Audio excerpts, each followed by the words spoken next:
Padre, amado Jesús y bendito Espíritu Santo, hemos venido, Señor, a este lugar de encuentro contigo. Queremos conocerte cada día más y entenderte, porque tú eres Dios y fuera de ti no hay otro. Tu palabra dice: no se alabe el sabio en su sabiduría, ni el valiente se alabe en su valentía, ni el rico se alabe en sus riquezas, mas alabes en esto el que se hubiere de alabar, en entenderme y conocerme que yo soy Dios. Señor, revélate a nuestras vidas. Permítenos conocerte, Señor, de una manera más profunda, que podamos ver tu carácter, tus atributos, Señor, que podamos tener revelación de cada área de lo que tú eres para nosotros, Señor. En esta mañana, Señor, que tu palabra nos bendiga y nos acerque a ti. En Cristo Jesús, amén y amén. Hoy vamos a tocar un tema titulado: la comunión con Dios es lo más importante. La comunión con Dios es lo más importante. Segunda de Corintios 13:14. Segunda de Corintios capítulo 13, el versículo 14. Segunda de Corintios capítulo 13, el versículo 14.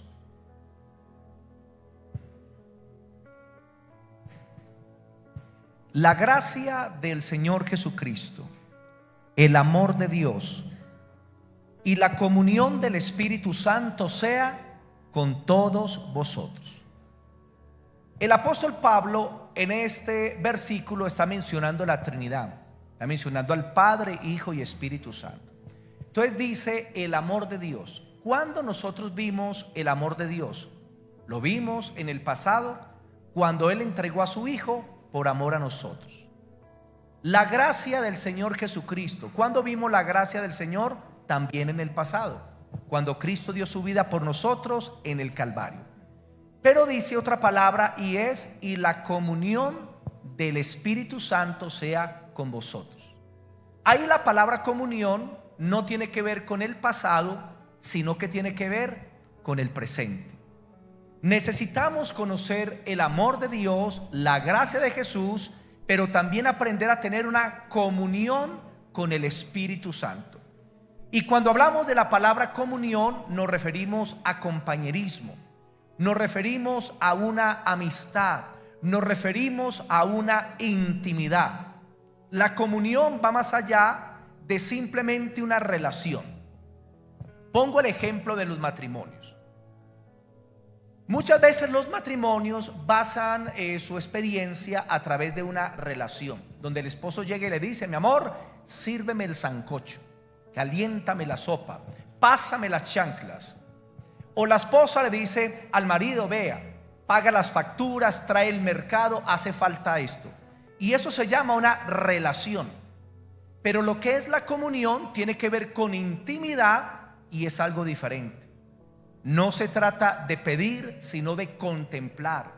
No se trata de exigir algo, sino de disfrutar la presencia de la otra persona. Por eso los matrimonios tienen tiempos donde ellos se encierran en su cuarto para tener intimidad.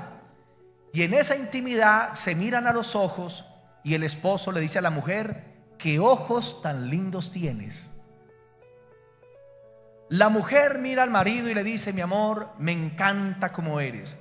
Ya no se están pidiendo nada. Lo que están haciendo en ese momento es contemplando el uno al otro.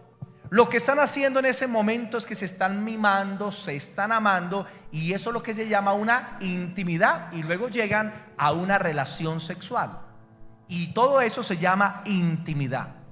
Muchas veces la relación del cristiano con el Señor se basa no en una intimidad, sino en una relación donde le decimos a Dios: dame esto, quiero lo otro, dame novio, dame finca, dame carro, contéstame esto, un mejor empleo. Y simplemente estamos exigiendo de Dios, pero nos olvidamos de la otra parte, que es la más preciosa, y es la de amar a Dios, de conocerlo a Él, de tener una comunión con Dios. donde vamos delante de Dios a decirle: Señor, te amo. Señor, qué ojos tan hermosos tienes. Señor, tu presencia es lo mejor de la vida. Y a eso se llama intimidad o se le llama comunión.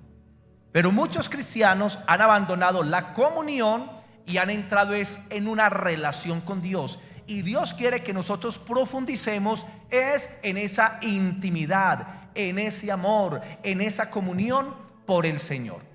Lo más importante que el cristiano debe aprender es a tener una buena comunión con el Señor. Dios espera que nosotros le busquemos todos los días. Dios espera que nos acerquemos a Él. Pero muchos cristianos han dejado el lugar de comunión, han dejado el lugar de oración, han dejado el lugar de la palabra de Dios por los entretenimientos de esta vida. Y ya parece ser que gran parte del pueblo de Dios no tiene prioridad en doblar sus rodillas ante Dios. Yo recuerdo hace 30 años que me convertí. La prioridad número uno de todos los cristianos era aprender a tener comunión con Dios en los primeros 6 meses. Y se sabía que si el cristiano aprendía a tener comunión con Dios, aprendía a orar y a buscar la palabra de Dios todos los días, sabíamos que iba a ser un cristiano que iba a tener éxito. Pero sabíamos que si un cristiano no aprendía a tener comunión con Dios, iba a tener muchas complicaciones y muchos iban a terminar también lejos del Señor. Santiago capítulo 4. Santiago capítulo 4, el versículo 8. Santiago capítulo 4, el versículo 8. En los últimos cultos pues estuvimos hablando de la presencia de Dios, el Espíritu Santo, la gloria de Dios. Pero para que esa gloria de Dios se manifieste y permanezca, necesitamos aprender la comunión con el Espíritu Santo, la comunión con el Señor Jesucristo. Porque si no hay comunión con Él, entonces todo lo que se haga no va a tener una base firme. Santiago 4:8, la primera parte dice: acercaos a Dios y Él se acercará a vosotros. En otras palabras, Dios responde a la búsqueda humana de su presencia. Cuando una persona dispone su corazón para buscar a Dios, cuando una persona dispone su vida para sacar tiempos espirituales con Dios, perdón, me está ahogando. Gracias, pastor.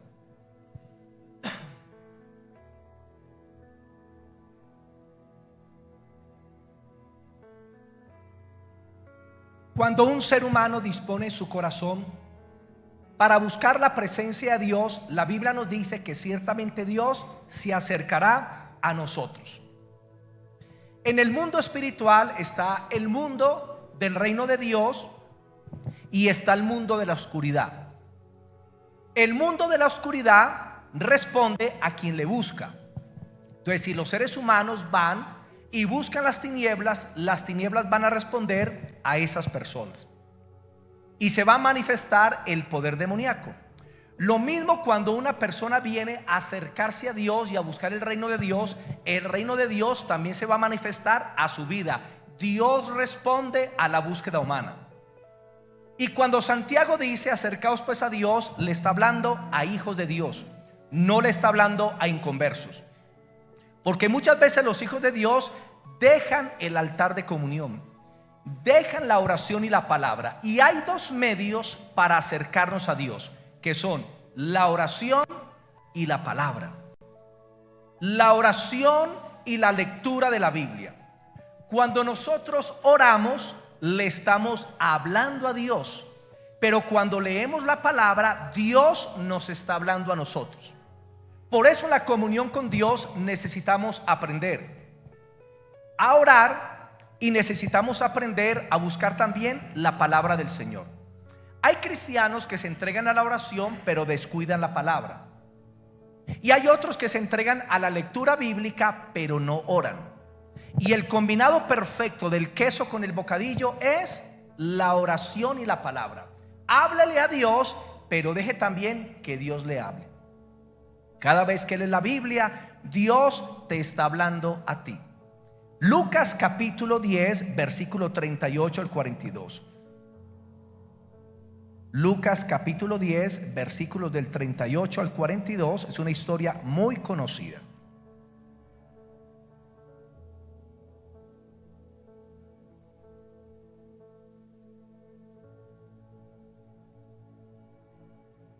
(10:38) dice: aconteció que yendo de camino entró en una aldea, y una mujer llamada Marta le recibió en su casa.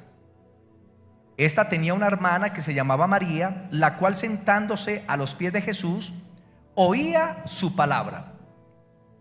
Pero Marta se preocupaba con muchos quehaceres, y acercándose dijo: Señor, ¿no te da cuidado que mi hermana me deje servir sola? Dile pues que me ayude. Respondiendo Jesús le dijo: Marta, Marta, afanada y turbada estás con muchas cosas, pero solo una cosa es necesaria, y María ha escogido la buena parte, la cual no le será quitada. Jesús llega a la casa de Lázaro a visitar a María y a Marta. Y cuando Jesús entra en la casa, dice que María dijo: el Señor está en este lugar, lo voy a aprovechar. Y María hizo algo que ninguna mujer hacía en su tiempo, porque en los tiempos de Cristo los que se sentaban a los pies de los maestros eran solamente los hombres, los varones. Y aquí María se sentó como una discípula de Jesús, y Jesús no la rechazó. Y Jesús comenzó a hablarle y a enseñarle, y María comenzó a entender y disfrutó en ese momento de la presencia de Jesús. Mientras que a Marta, la hermana, le dio por hacer el sancocho trifásico. Le dio por comenzar a barrer y a trapear, que tenía que ir a la tienda, que tenía que tender las camas. Y por hacer tanto oficio y por esas preocupaciones se estaba perdiendo de lo mejor en ese momento específico. Y viene a Jesús y le dice: Señor, ¿no te da cuidado de que mi hermana no sirva conmigo? O sea, estaba culpando a Jesús de que María no estuviera haciendo también otras cosas en la casa. Y Jesús le dijo: Marta, Marta, afanada y turbada con muchos quehaceres, pero una cosa era necesaria hacer, y María escogió la primera, la mejor parte, la cual no le será quitada. Hay un tiempo para todo. Hay un tiempo para hacer aseo, hay un tiempo para trabajar, hay un tiempo para almorzar, pero también hay tiempo para estar en comunión con Dios. Y muchos cristianos se encuentran como Marta, llenos de ocupaciones, llenos de preocupaciones, haciendo un negocio, yendo a un lugar, yendo al otro, preocupado por las facturas, y se han olvidado de estar con Jesús, que se encuentra en su casa. Se han olvidado de la presencia de Dios por los afanes y los quehaceres de cada día. Y tiene que haber un momento para todo. Tiene que haber un momento también para Jesús. La pregunta es: ¿usted ora todos los días a Dios? ¿Usted está buscando la presencia de Dios, o está permitiendo que los quehaceres y las preocupaciones del mundo le quiten el tiempo que le pertenece al Señor? Hoy en día muchos jóvenes de la iglesia y aún muchos adultos le están robando el tiempo que le pertenece a Dios por estar pegados del WhatsApp, mirando el Facebook, mirando los medios de comunicación, y ya no tienen tiempo para estar con el Señor. Se pueden dedicar horas enteras a estar pegados de un celular, pero no tienen tiempos para buscar al Señor. Como me decía una madre: pastor, mi hija si amanece con el celular, ¿qué puedo hacer, pastor? Y le dije: muy sencillo, quítele el celular todas las noches, o desconéctele el internet, y ahí se le cayó todo. Pero el celular le está robando el tiempo a los cristianos que le pertenece al Señor. Y hay gente que puede estar 2 horas, 4 horas, 5 horas pegados del celular.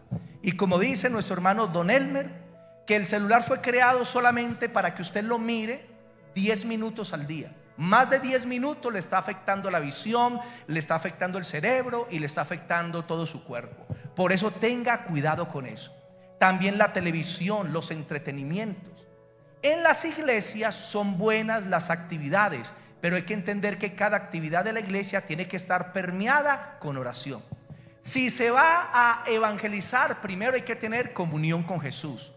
Si se va a visitar las cárceles, primero hay que tener comunión con Jesús. Si se va a ministrar la alabanza, primero tiene que haber un tiempo de oración. Si se va a ministrar a los niños, tiene que haber antes un tiempo de oración. Porque la comunión con Dios me permite que todo lo que haga lleve fruto. Marta, Marta, cansada y turbada con muchos quehaceres. Mira al que está a tu lado y dile: Marta, Marta. Dígale: cansada y turbada con muchos quehaceres. Debe haber tiempo para el Señor. Deja las preocupaciones de cada día y ve a los pies de Jesús y aprende de Él como lo hacía Marta. Aprovecha los tiempos que puedas tener con el Señor. Disfruta de la comunión con Dios y con el Espíritu Santo, porque a veces es prioritario la comunión con Dios por encima de cualquier otra cosa. Es más, cuando una persona se aparta de la comunión con Dios y de la relación con Dios, lo que sigue a continuación es el pecado. Porque el pecado te aparta de la comunión con Dios, o la comunión con Dios te aparta del pecado. Cuando viene una persona y dice: pastor, caí en pecado, pastor, la embarré, pastor, fallé, siempre les pregunto una cosa: ¿cómo estás con la comunión con Dios? Y el 99% de las personas dicen: pastor, llevo 3 meses sin leer la Biblia, pastor, llevo 20 días en que no oraba. O sea que el pecado vino a sus vidas como consecuencia de no tener comunión con Dios. Por lo tanto, no tenían fortaleza espiritual, no tenían fuerza de Dios, porque la vida cristiana no la vivimos en nuestras propias fuerzas. La vida cristiana la vivimos, pero en las fuerzas de Dios. María disfrutó a los pies de Cristo, y Cristo te está esperando en el lugar secreto, te está esperando en el lugar de oración, te está esperando en tu habitación, te está esperando en ese lugar donde tú tenías la costumbre de orar. Ahí está el Señor y está esperando a que llegues y te sientes a los pies y le digas: Señor, háblame. Señor, aquí estoy. Señor, quiero que me ministres. Señor, quiero amarte, quiero conocerte, Señor. Vamos a leer Segunda de Crónicas 26, versículo 1 y versículo 5. Segunda de Crónicas, capítulo 26. Segunda de Crónicas 26, 1 y versículo 5.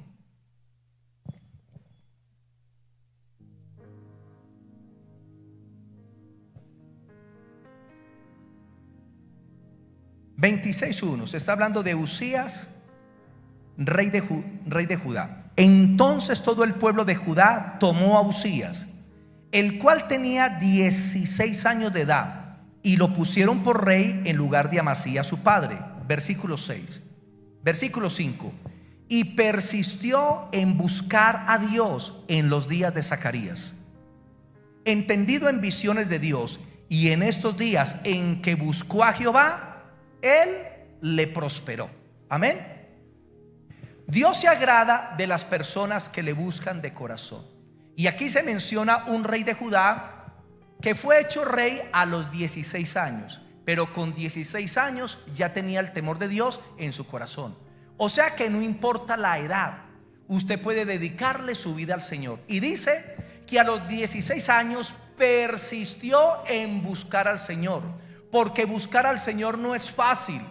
La comunión con Dios tiene mucha oposición. Mire, el diablo no le asusta que usted predique. Al diablo no le asusta que usted tenga tiempos de alabanza. Al diablo no le asusta que usted evangelice, ni que visite las cárceles, ni que vaya a las clínicas a visitar a los enfermos. Al diablo lo que le preocupa es que usted tenga comunión con Dios.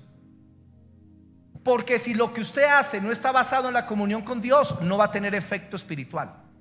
A lo único que el diablo le preocupa que un cristiano despierte es a la realidad de la comunión con Dios y de la importancia de esa comunión.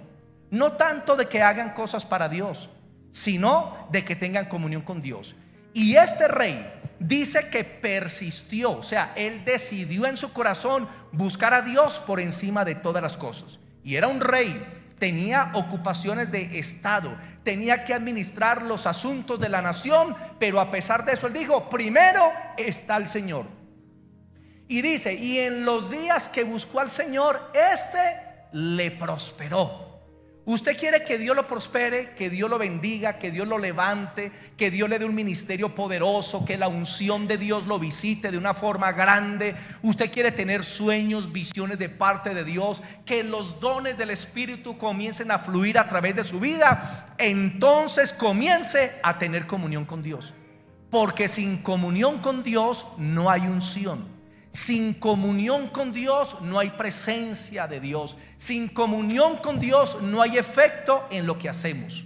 Por eso necesitamos, así como este rey, dedicarnos al Señor, y Dios nos va a prosperar. Y recuerden que la prosperidad lo incluye todo: lo mental, lo económico, lo moral, lo familiar, en todas las áreas, cuando usted decide buscar a Dios de todo corazón. Hay personitas que inclusive dejan la comunión con Dios y comienzan a abusar de la misericordia de Dios, y dejan entrar pecados en su vida, siguen en pecado, y como no pasa nada, entonces no hacen nada para cambiar sus vidas. Y yo creo que el arrepentimiento de la iglesia en estos últimos tiempos debe ser un arrepentimiento por no buscar la presencia de Dios. Debemos decirle: Señor, perdóname porque ya no oro como antes. Perdóname, Señor, porque ya no te amo como antes. Ya mi corazón no está dedicado a ti como en el pasado. Debemos arrepentirnos y decirle: Señor, perdónanos por no buscar tu presencia, por no buscar tu gloria, por no ir a arrodillarnos delante de ti. ¿Hace cuánto tiempo no te arrodillas delante de Dios? ¿Hace cuánto tiempo no te postras en el piso delante del Señor? ¿Hace cuánto tiempo no dedicas un día de ayunito al Señor como lo hacías en el pasado? Y la presencia de Dios está esperando por ti. Salmo 127, Salmo capítulo 127, versículos 1 y 2. Salmo 127, versículos 1 y 2.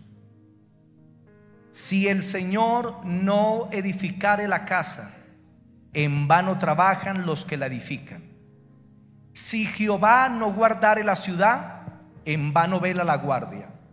Por demás es que os levantéis de madrugada y vayáis a reposar tarde, y que comáis pan de dolores, pues que a su amado dará Dios el sueño. Aquí se habla del hogar y se habla de la protección de una ciudad. Y nos dice este salmo que el fundamento de un hogar o la protección de una ciudad está en las manos de Dios. Que muchas personas se levantan desde temprano y se esfuerzan hasta la noche, pero no buscando la presencia de Dios. Por lo tanto, lo que hacen verdaderamente no tiene ningún sentido, ningún significado. Tu hogar será guardado si tú verdaderamente te fundamentas en el Señor. La ciudad será guardada si verdaderamente la ciudad está buscando al Rey. Necesitamos buscar a Dios para que todo lo que hagamos sea el resultado del fruto de la comunión con el Señor. Y esa es la base que tenemos. Mire, no es un poco de mí y un poco de Dios. No es mucho de Dios y menos de mí. No, es nada de mí y todo de Dios. Y ese es un principio que se repite en toda la Biblia. Mi gracia ya es suficiente. Y como decía el apóstol Pablo: por cuanto la gracia de Dios es suficiente, me glorío en mis debilidades, en mis afrentas, en mis persecuciones, porque cuando soy débil, entonces soy fuerte, porque reposa sobre mí el poder de Dios. Aprendamos a depender menos de nosotros y dependamos más de Dios. En tu trabajo, depende más de Dios. En tu estudio, depende más de Dios. En tu ministerio, depende más de Dios. En los dones que Dios te dio, depende más de Dios. Debemos aprender a depender menos de nosotros y aprender a depender de la fortaleza del Señor. ¿Cuán importante es esto? Salmo 51:6. En el Salmo 51 el rey David había pecado, había cometido un adulterio y un asesinato. Pero el rey David no se arrepintió. Luego Dios le envía a un profeta, lo redarguye de pecado y David se arrepiente. Y sale el Salmo 32 y también el Salmo 51, que son salmos de arrepentimiento del rey David por su pecado. Pero en el 51:6 dice lo siguiente: he aquí, tú amas la verdad en lo íntimo, y en lo secreto me has hecho comprender sabiduría. David habla de una intimidad, David habla de un lugar secreto, donde él iba delante de Dios a colocar sus debilidades, a colocar su pecado. Y David dice en esa cita que Dios se agrada cuando tú vienes delante de él con sinceridad de corazón, cuando tú vienes verdaderamente quebrantado, cuando tú vienes verdaderamente humillado delante de la presencia del Señor, porque debemos ser transparentes delante de él. Y encontramos que David en ese lugar secreto le entregó su carga al Señor, y el Señor lo perdonó, mas no le quitó las consecuencias. El Señor lo perdonó y le dejó la unción, le dejó el Espíritu Santo, pero no le quitó las consecuencias, porque las consecuencias lo iban a llevar a acercarse a Dios. ¿Saben por qué Dios a veces permite en los cristianos consecuencias del pecado y no se las quita? Porque Dios quiere que a través de esa consecuencia el cristiano aprenda la lección y se acerque al Señor. Porque hay personas que si Dios no les aprieta la tuerca, hay personas que si Dios no los trata, hay personas que si Dios no permite dificultades, no se van a acercar a Dios. Y a veces los hijos de Dios dicen: pero ¿por qué me están viniendo estas pruebas y estas dificultades? ¿No serás que te has apartado de la comunión con Dios? ¿No será que Dios te está haciendo el llamado para que vuelvas a tener comunión con Él, a que tengas intimidad con Él?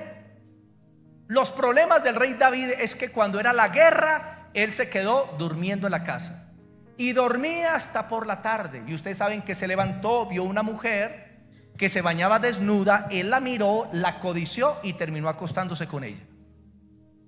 Y luego terminó matando al esposo de esa mujer. ¿Todo por qué? Porque no fue a la guerra.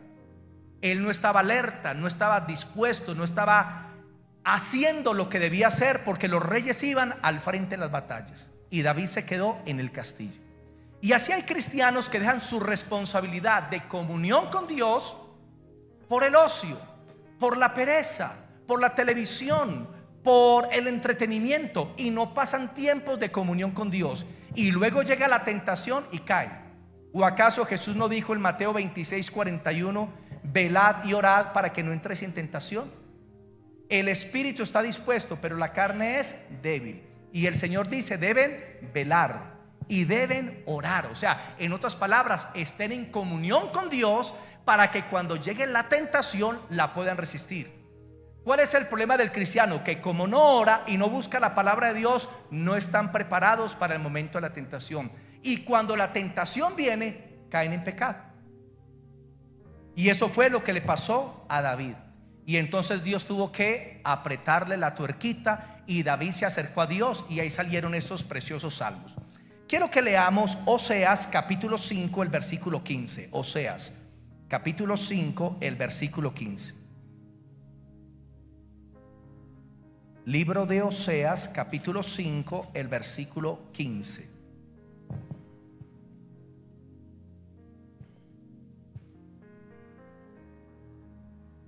(5:15) Está hablando el Señor y dice: andaré y volveré a mi lugar hasta que reconozca su pecado y busquen mi rostro, en su angustia me buscarán. Y Dios se lo está diciendo a Israel, a su pueblo. ¿Qué pasa muchas veces con el pueblo del Señor? Dios está en su trono, pero Dios ve que el pueblo está cómodo, que el pueblo se está alejando de su presencia. ¿Y qué permite el Señor? Permite que vengan angustias para que el pueblo venga y busque el rostro de Dios. Capítulo 6, versículo 1. Venid y volvamos a Jehová, porque Él arrebató y nos curará, Él hirió y nos vendará. Nos dará vida después de 2 días. En el tercer día nos resucitará y viviremos delante de Él. Y conoceremos y proseguiremos en conocer a Jehová, como el alba está dispuesta a su salida. Y vendrá a nosotros como la lluvia tardía y temprana a la tierra. Oseas nos invita a volvernos a Dios en medio de la angustia y de la dificultad. ¿Estás en angustia? ¿Estás pasando por tribulación? ¿Tienes problemas de quebrantamiento de salud? ¿Tienes problemas familiares? ¿Problemas en tu trabajo? ¿Problemas en cuanto a tu ministerio? Necesitas volver a Jehová.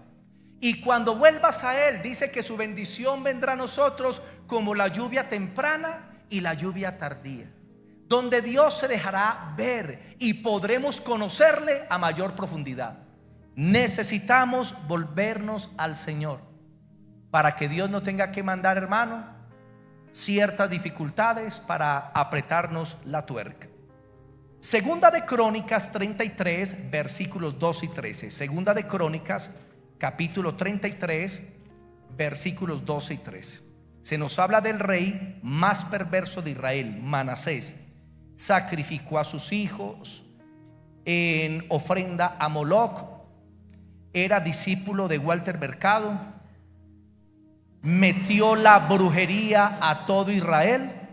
Era un hombre perverso, pero era parte del pueblo de Dios. ¿Y qué hizo el Señor? 33 versículos 12 y 13. El Señor envió los enemigos de Israel y lo oprimieron y tomaron a este rey. Versículo 12. Mas luego que fue puesto en angustia, oró a Jehová su Dios. ¿Cuándo oró? ¿No será que eso le pasa a muchos hijos de Dios? Que hasta que no estén en angustia no se vuelven al Señor. Y también yo creo que a veces Dios no quita las pruebas rápidamente, porque Dios sabe que si las quita, la persona deja de orar. Cuando Dios te va a quitar una prueba es porque Él sabe que usted va a seguir orando e intercediendo y clamando. Si ya no es por tus pruebas, entonces es por las pruebas de tus hermanos, de tu familia, de tus cercanos. Pero hay personas que si Dios le quita la prueba, dejan de buscarlo a Él, dejan de orar y de clamar. No hace mucho vino aquí una personita que había perdido el empleo. Hermanos, Dios le cerró las puertas por años y nada que se abriría el empleo. ¿Por qué? Porque cada vez que le salía empleo se apartaba del Señor. Entonces buscó ayuda, buscó consejería. Yo lo aconsejé pues varias veces. Estuvo viniendo a varios cultos, muy juicioso. Y yo le dije: hermano, te digo algo, la bendición te va a venir de parte de Dios, pero no te olvides del Señor. Aprende la lección, que la bendición de Dios es para que te acerques a Él, no para que te alejes. Y después de meses de tener las puertas cerradas, le resultó un buen empleo. Y ahí está trabajando, pero no lo volvió a ver por la iglesia. No lo volvió a ver buscando al Señor. Quiere decir que no aprendió la lección. Y luego el Señor le aprieta la tuerca para traerlo a Él. ¿Y que por qué? Ay, mis hermanitos, a veces el ser humano es tan duro. Versículo 12. Mas luego que fue puesto en angustia, oró a Jehová su Dios, humillado grandemente en la presencia del Dios de sus padres. Y habiendo orado a Él, fue atendido, pues Dios oyó su oración y lo restauró a Jerusalén, a su reino. Entonces reconoció Manasés que Jehová es Dios. Aprendió la lección. Mire, si Dios perdonó a Manasés, que fue tan malo, tan perverso, que adoraba a los astros, que contaminó la casa de Dios. Este fue el peor rey que tuvo Judá, el peor rey. Pero en el momento de angustia clamó y Dios lo escuchó y le perdonó. Cualquier persona que se acerque a Dios en medio de la angustia, el Señor le va a escuchar y será propicio. Pero deben ser como Manasés, que deben aprender la lección y nunca más apartarse del Señor. Y él reconoció que Jehová era Dios. Gálatas capítulo 6, versículo 1 y 2. Gálatas capítulo 6, versículo 1 y 2.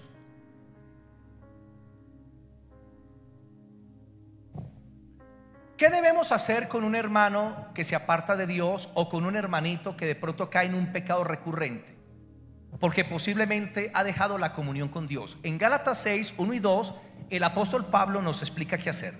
Dice: hermanos, si alguno fuere sorprendido en alguna falta, mire, aquí no es que se arrepintió, aquí no es que vino a confesar su pecado, aquí es que lo pillaron, aquí lo descubrieron, aquí salió a luz su pecado.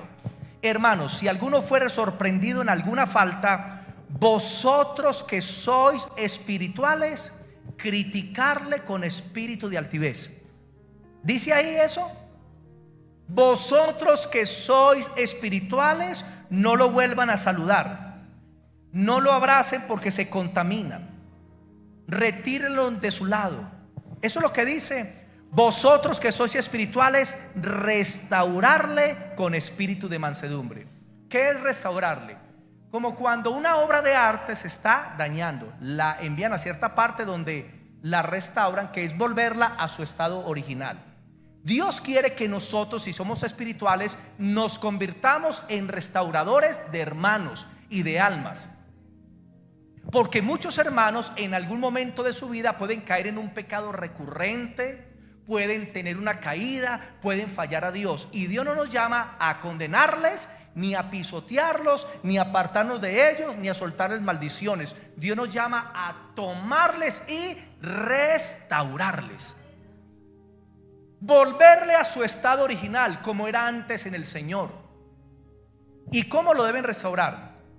Con mansedumbre, no con orgullo ni altivez. Pecaste, no, te si es muy inmundo. Hay personas así, que cuando tratan de ayudar a otro lo hacen con orgullo, con prepotencia. Y la Biblia dice que si se hace así, va a pasar lo siguiente: con espíritu de mansedumbre, considerándote a ti mismo, no sea que tú también seas tentado. Cuando usted se siente orgulloso que porque el hermano cayó, cuando usted al hermano no lo trata de restaurar, sino que usted se ensoberbece y lo juzga y lo condena, usted está firmando el chequecito posiblemente para caer por ahí. Hace muchos años, cuento porque esto fue en otro lugar, había una mujer que siempre criticaba a los pastores cuando la embarraban en alguna área, pero los criticaba fuertemente. Y había un pecado que ella criticaba mucho, era el adulterio, pero eso les daba duro. Y cuando se da cuenta que un pastor en cualquier parte la embarraba, ella salía a publicar y a decir: pero ¿por qué? ¿Y por qué? ¿Y por qué? Pues mis hermanitos, no hubo humildad, hubo juicio. Y luego, ¿qué sucedió? Le tocó experimentar en carne propia. Así también vi un pastor que criticaba a otros en ciertas áreas, y el hombre era muy fuerte con los demás pastores. Pues luego también le tocó pasar por la misma situación. O cuando nos levantamos a veces a criticar los hijos de los hermanos: ay, es que el hijo del pastor, ese muchacho es muy cansón. No, qué pereza. Es que la hijita de tal hermana, esa no es consagrada, esa mujer es del mundo. Y usted comienza a criticar, y luego le toca a usted experimentar con sus propios hijos. Dios no quiere que nosotros estemos juzgando, que nos convirtamos en restauradores. Si algo me gusta de nuestro querido pastor, de nuestro padre espiritual, es que él es un pastor que tiene un espíritu restaurador. Y cuando aquí llega una oveja dañada, alguien que se apartó, alguien que cayó, alguien que pasó por situaciones muy duras, y vienen al pastor, siempre han encontrado restauración. Y eso es muy lindo, porque hay iglesias donde no hacen eso. Hay iglesias donde están con el dedo amenazador, donde están criticando. Hay una denominación que cuando una personita cae en un pecado no lo restauran, de una lo echan, y echan a la persona con su familia. Y no solamente a la familia, si es un líder, lo echa con los líderes que estaban bajo cargo de él. Man, y los echan a todos, hermanos. Están haciendo lo contrario a la escritura. Quiero preguntar si alguien tiene aquí la versión Nueva Traducción Viviente. Eso. Mi querido siervo Sebas, quiero que lea en voz alta. Sí, Gálatas 6:1. Amados hermanos, si otro creyente está dominado por algún pecado, Si algún creyente está, ¿qué? Dominado por un pecado. Aquí no es que pecó, no, que lo domina el pecado. ustedes que son espirituales deberían ayudarlo a volver al camino recto, con ternura y humildad. Deberían ayudarle a volver al camino recto. ¿Cómo? Con ternura y humildad. Mire, ternura. Y tengan mucho cuidado de no caer ustedes mismos en la misma tentación. Eso. Y tengan cuidado de que no vayan a caer en el mismo pecado, tentación. Por eso la humildad y el amor a los hermanos te libra de caer en pecado. Trátalos bien. Y cuando un hermano se apartó de Dios, ¿es por qué? Porque dejó la comunión con Dios. ¿Qué hay que hacer? La restauración es venir y hacer lo que vuelva a la comunión con Dios. Cuando alguien viene a mí, pastor, ayúdeme, yo le digo, te voy a ayudar. ¿Cómo? Volviendo a la comunión con Dios. Vuelve a la amistad con Dios. Verso 2, 6:2. Sobrellevar los unos las cargas de los otros y cumplir así la ley de Cristo. Aquí llevar las cargas es ayudar a los hermanos en el pecado. Y así podemos cumplir la ley de Cristo, la ley del amor. La ley de Cristo es la restauración, es la misericordia. Pedro cae, pero ¿qué hizo Cristo? Va y lo busca y lo restaura. Y eso es lo que deberíamos aprender nosotros. Pero ¿por qué un cristiano cae y se aparta? Porque deja la comunión con Dios. Entonces usted, ese cristiano que se aparta o cae en pecado, usted tiene que llevarlo a que nuevamente vuelva a la comunión con Dios. Porque si no vuelve a la comunión con Dios, va a volver al pecado, la va a volver a embarrar. Llévalo a la comunión con Dios, llévalo a la oración. Hechos capítulo 6, ya va a terminar. Hechos capítulo 6, usted sabe que cuando el pastor dice ya va a terminar, falta media hora. Hechos capítulo 6. No, pero conmigo son 5 minutos. Pues creo. Mire, que aquí nos quieren leer otra versión de la cita. Léala. Gálatas 6:1. Hermanos, Tiene voz de locutor. hermanos, sí. Hermanos, si alguno es sorprendido en pecado, ustedes que son espirituales deben restaurarlo con una actitud humilde. Pero cuídese cada uno también, porque puede ser tentado. Ayúdense unos a otros a llevar sus cargas y así cumplirán la ley de Cristo. Si alguno cree ser algo cuando en realidad no es nada, se engaña a sí mismo. Cada cual examine su propia conducta y si tiene algo de qué presumir. Hermano, al final me termina de leer por el capítulo. Me lo lee a mí. Está muy bien, está muy bien. Es que esa es la hora de la lectura bíblica. Pero muchas gracias, siervo. Muy bien también.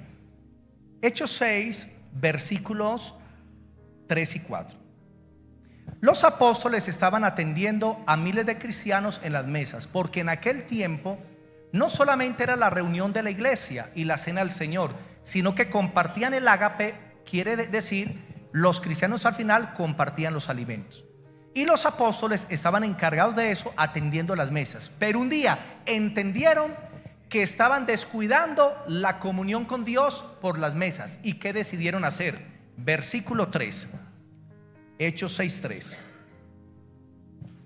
Y dijo, Hechos 6:3: buscad pues, hermanos, de entre vosotros a 7 varones de buen testimonio, llenos del Espíritu Santo y de sabiduría, a quienes encarguemos de ese trabajo, y nosotros persistiremos en la oración y en el ministerio de la palabra.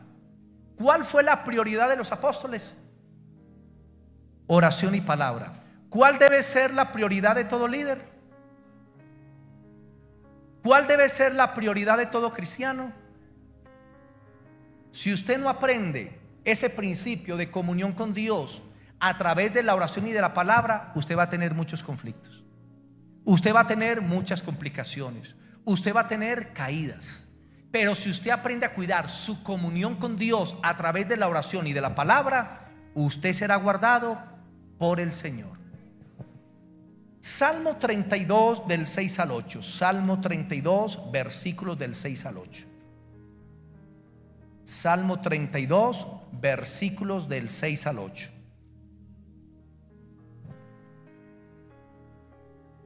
Por esto orará a ti todo santo en el tiempo en que pueda ser hallado. Ciertamente en la inundación de las muchas aguas, éstas no llegarán hasta él. Tú eres mi refugio, me guardarás de la angustia, con cantos de liberación me rodearás. Te haré entender y te enseñaré el camino que debes andar, sobre ti fijaré mis ojos. Busca la gloria de Dios y Dios te librará. Y dice el Señor: pondré mis ojos sobre ti. O sea, estaré atento, pendiente de tu vida, estaré atento a tus situaciones y estaré obrando a favor tuyo. ¿Cuándo? Cuando usted venga a orar a Dios, cuando usted venga a tener comunión con Él. Termino con una cita, con dos citas. La primera es Mateo 7, 21 al 24. No la leamos, pero dice que en los últimos tiempos algunos le dirán: Señor, en tu nombre echamos demonios, sanamos enfermos, predicamos la palabra, en tu nombre danzamos, en tu nombre alabamos, en tu nombre dirigimos grupos familiares. Y el Señor, ¿qué les va a contestar? No os conozco, apartaos de mí, hacedores de maldad. No os conozco. La pregunta es: ¿te conoce el Señor? Porque Dios no quiere simplemente que hagamos cosas para Él, sino que eso que hagamos para Dios debe tener una base. ¿Y qué es que Dios nos conozca a nosotros? Vámonos para 1 Corintios 8:3, ahí está la respuesta. 1 Corintios capítulo 8 y versículo 3, termino con esta cita. 1 Corintios capítulo 8, el versículo 3. Dice: pero si alguno ama a Dios, es conocido por Él. ¿Usted quiere que Dios te conozca? Ámalo. Primer mandamiento: amarás al Señor con toda tu mente, tus emociones, con todas tus fuerzas, con todo lo que tú eres. Si algo quiere Dios de sus hijos, es que le amen. Y ese amor se manifiesta al tener una comunión con Él. Qué duro cuando una mujer dice: pastor, mi esposo hace 10 años no me abraza, mi esposo hace 10 años no me dice que me quiere, mi esposo hace 5 años nunca saca un tiempo para mí. ¿Qué demuestra eso? Que dejó menguar el amor. Porque ¿cómo se demuestra el amor? Sacando tiempo, palabras hermosas, supliendo su necesidad, mirándole a los ojos. Porque si no, se vuelve simplemente una relación sin comunión. Y Dios quiere que sus hijos, los cristianos, lo aprendan a amar, a tener momentos de intimidad con Él. Que no nos convirtamos en personas que hacemos cosas para el Señor de la obra, pero nos hemos olvidado del Señor de la obra. La Biblia dice que Jesús llamó a 12 discípulos para que estuvieran con Él. ¿Para qué los llamó? Y dice: y luego los envió a predicar.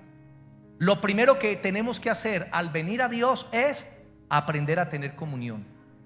Ama al Señor, arrodíllate delante de Él, póstrate delante de la presencia de Dios.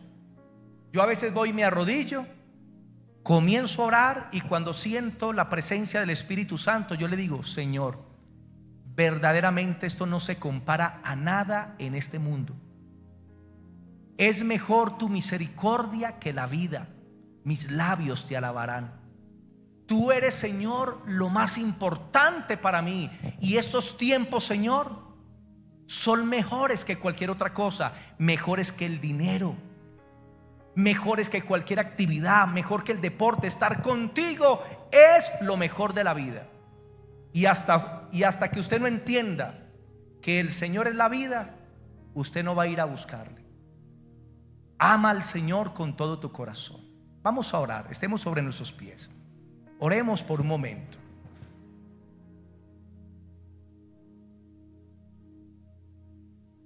toda esta enseñanza solo para decirte, ora. Toda esta enseñanza solamente para decirte, busca la palabra de Dios, acércate al Señor.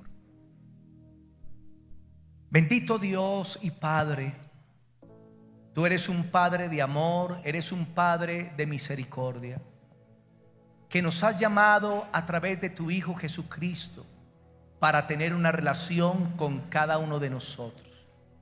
Y Jesús dice, cuando se acerquen a Dios, díganle papá, porque ahora van a tener una relación como de padre a hijo. Ahora van a tener una intimidad como de padre a hijo.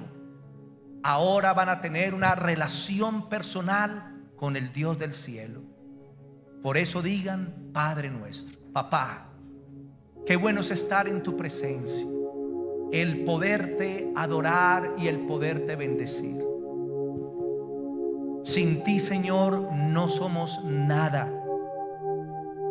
Reconocemos, Señor, que hemos pecado contra ti, porque nos hemos alejado, Señor, de la fuente que es tu palabra. Nos hemos alejado de la fuente que es la oración.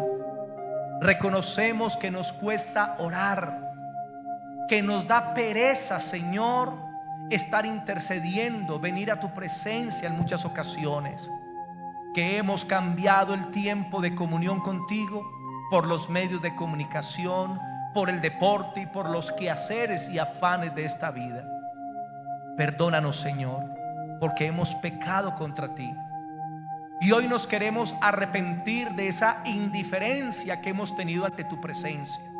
Aunque tú nos llamas continuamente por tu Espíritu y nos atraes en las vigilias de la noche, nos atraes a orar y a buscar tu palabra, y muchas veces no lo hacemos, Señor, perdónanos. Pero hoy entendemos que tú eres lo más importante de esta vida. Lo decimos con nuestros labios, lo cantamos, Señor, pero ahora lo queremos demostrar. Queremos demostrarte nuestro amor. Y a partir de hoy, Señor, volveremos al lugar secreto. A partir de hoy, Señor, volveremos al lugar de la oración, al lugar de la intimidad, al lugar donde podemos llegar con nuestras debilidades, con nuestros pecados, con nuestros fracasos, con nuestros problemas. Y sabemos que nunca encontraremos un rechazo de parte tuya, porque tú estarás ahí, Señor, para atendernos, para cuidarnos, para ministrarnos y aún, Señor, para exhortarnos. Gracias, Señor bendito, porque el lugar secreto es la vida. El lugar de comunión contigo lo es todo, Señor. Y tú nos has salvado no tanto para hacer cosas para ti, sino para que estemos contigo, para que te amemos y te honremos. Y luego, Señor, el resultado será hacer tu voluntad. Habla con el Espíritu Santo y dile: Espíritu Santo, inclina mi corazón a ti. Espíritu Santo, vuelve mi vida a ti. Tómame en tus manos, Señor. Vuélveme una vez más a la búsqueda de tu presencia. Oh, Señor, quiero ser diligente. Quiero negarme a mí mismo, Señor, para estar contigo. Ayúdame a que no me falte un día sin que tenga comunión contigo, sin que haya ido a la fuente, a la oración y a la palabra. Espíritu Santo, vuelve nuestros corazones a ti y nos volveremos. Pon en nosotros esa hambre y esa sed espiritual por la presencia de Dios, esa hambre y sed espiritual por el Espíritu Santo de Dios. Gracias, Señor, por esta mañana, por este tiempo tan especial y por la palabra, Señor, que tú nos has compartido. Te bendecimos, te adoramos y te damos la gloria, Señor, por los siglos de los siglos. Amén y amén. Démosle la gloria a Jesús. Toda la gloria es tuya, Señor. Amén. Amén. Bendigo a todos los hermanos que están conectados a través de las redes. Que la gracia del Señor les bendiga y que sus corazones sean inclinados a esa comunión especial con Dios y con el Espíritu Santo. Muchas bendiciones. Amén.